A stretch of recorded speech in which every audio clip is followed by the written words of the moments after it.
수요일 아침 외신 브리핑의 김혜욱입니다. 오늘 시장만큼은 한번 기대를 해보고 싶습니다. 틀려서 나중에 욕을 먹더라도 오늘만큼은 우리가 반등을 해줘야 되는 날이고, 과연 반등을 하긴 하되 얼만큼의 반등을 하느냐에 있어서 앞으로 이제 우리 이 회복 탄력을 가늠할 수 있는 날인데요. 왜냐하면 바로 이 뉴스 때문에 저는 그렇습니다. 우리나라 어제장 마감하고 나온 뉴스, 미국과 유럽에는 전달이 됐고 시장에 영향력을 미쳤는데, 우리나라는 오늘 이제 시장에 반영돼야 될 이슈, 신화통신 보시죠. 중국 중앙은행인 인민은행이 다음과 같은 이제 발표를 했는데요. 이 내용은 뭐 여러 번 들어보셨겠지만 이번엔 상당히 구체적이면서도 강력한 의지가 들어있다고 보는데요. 중국 중앙은행인 인민은행 측은 보시다시피 유동성 우려 완화를 기대한다. 우리가 적극적으로 나섰기 때문에 안심해도 된다, 이런 건데요. 지금 시중에서 유동성 우려가 제기되는 일부 금융기관에 대해서 즉각적으로 유동성 공급을 늘려서 은행 간 신용경색 우려에 적극 대처했으니까 염려 말라는 설명입니다. 네, 다음 내용 보실까요? 사실 이 유동성 우려라는 거는 우리나라 상호저축은행 같은 데도 그렇지만 정말 금융기관이 잘못하면 소문에 죽을 수도 있는 그런 게 있죠. 예를 들면은 지금 상황 거기 안 좋더라, 빨리 돈 빼라, 이렇게 소문 한번 나면은요, 정작 현실은 괜찮았다가도 이런 소문에 뭐 뱅크런이라고 하는 이런 대량 인출 사태 터지면은 버티기가 힘든 거죠.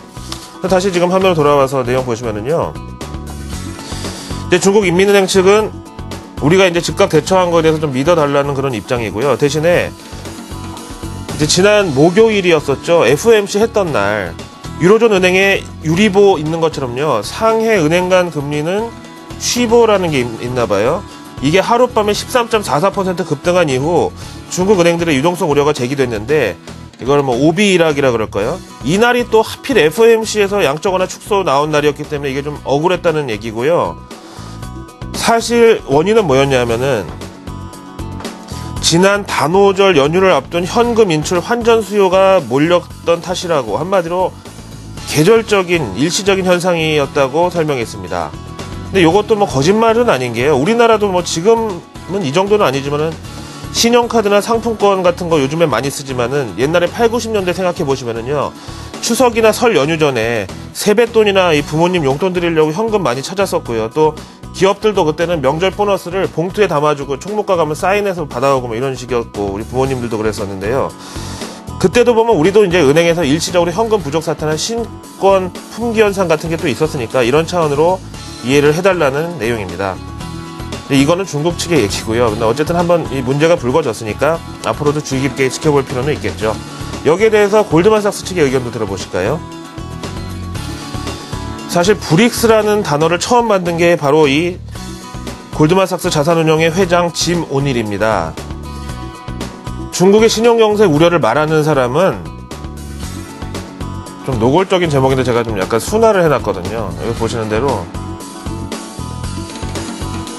미친 거다, 중국 신용경색 우려를 얘기하는 사람은. 왜냐하면은 중국이 세계 그 어느 나라보다 저축률이 높은 나라인데, 그런 동시에 또 대부분의 은행들이 반관반민의 형태 이런 상황이라서, 만약에 유사시에 금리를 제로까지 내리는데 정확하게 5초면 충분하다, 제 얘기가 아니고요, 이 짐 오닐이 한 얘기입니다.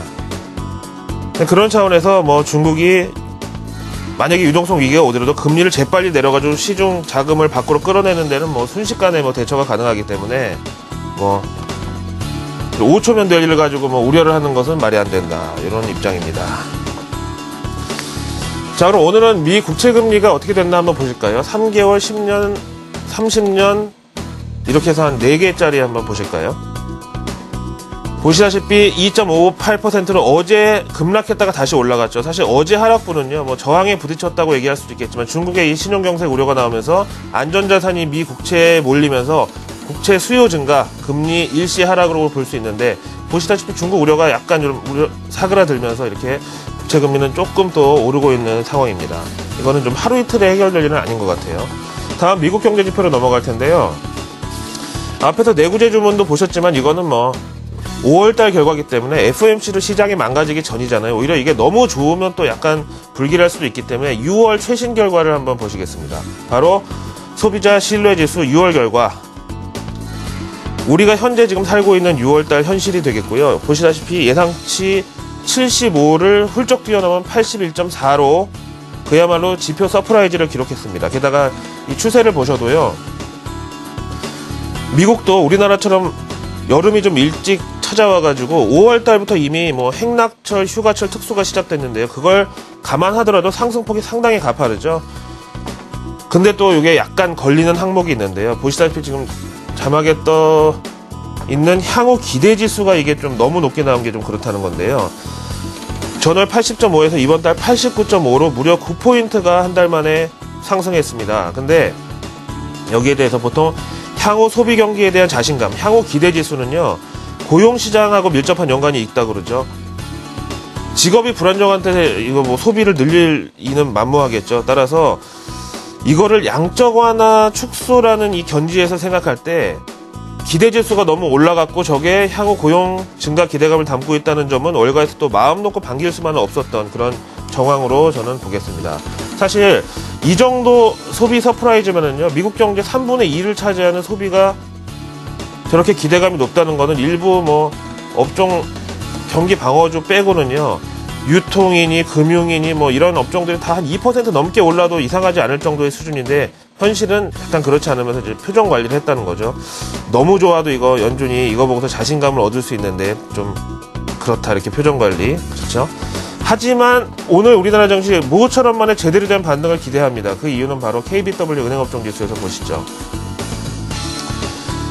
이 KBW 은행업종지수는요, 프라이머리 딜러라고 하죠. 미국 연준하고 국채나 팁스, 그러니까 물가 연동 국채 같은 거 직접 거래하는 금융기관들의 주가를 가지고 지수화한 건데요. 보시다시피 제가 이 KBW 은행지수를 신뢰감을 갖게 된 거는 2011년 8월에 미국 신용등급 강등됐을 때, 그때 보시다시피 국내 증시 대량 외국인 매도세에 따라서 코스피 지수가 급락을 했고 조정을 거쳤는데요. 이때 조정의 폭과 조정 기관이 정확하게 KBW 은행지수하고 일치했던 사례가 있죠. 근데 이제 최근 보시면은요, 갭이 많이 벌어져 있는 상황인데 이거는 코스피가 올라가서 맞추든가 KBW 은행지수가 내려와서 맞추든가 해야 된다고 생각했는데 보시다시피 오늘 2.18% 올랐잖아요.